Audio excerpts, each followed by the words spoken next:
তীব্র ঝড়ের মুখে বুসান এয়ারলাইন্সের বিমান। বাতাসের গতি এতটাই ছিল যে ভেতরেও ঢুকে পড়ে পানি। আটকে ওঠেন যাত্রীরা। বৃহস্পতিবার তাইওয়ানের একটি বিমানবন্দরে অবতরণের সময় টাইফুন গেইমির তাণ্ডবের শিকার হয় উড়োজাহাজটি, যার ভিডিও মুহূর্তেই ছড়িয়ে পড়ে নেট দুনিয়ায়।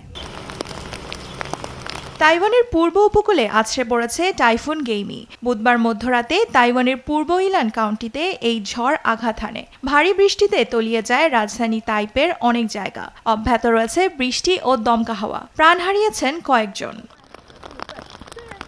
ঝুঁকি এড়াতে দুদিন ধরে বন্ধ শিক্ষা ও ব্যবসা প্রতিষ্ঠান। বাতিল করা হয়েছে কয়েকশো ফ্লাইট। সবকিছুই বন্ধ, ফলে নিরাপদে থাকার সুযোগ হয়েছে। তাই আমার মনে হয় পরিস্থিতি স্বাভাবিক না হওয়া পর্যন্ত সব বন্ধ রাখা উচিত। তাইওয়ানে আঘাত হানার আগে দক্ষিণ পূর্ব এশিয়ার ফিলিপাইনেও তাণ্ডব চালায় আটলান্টিক মহাসাগরে সৃষ্ট এই টাইফুন। এতে রাজধানী ম্যানিলা ছাড়াও অনেক শহরে দেখা দিয়েছে বন্যা ও ভূমিধস। কয়েকজনের মৃত্যুর খবর জানিয়েছে প্রশাসন। নিখোঁজ অনেকে। গৃহহীন 60,000-এরও বেশি মানুষ।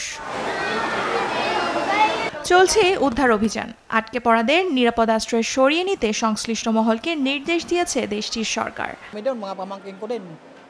এখনো অনেক মানুষ আটকা আছে, তাদের যত দ্রুত সম্ভব উদ্ধার করতে হবে, না হলে বন্যার পানিতে ডুবে যাবে।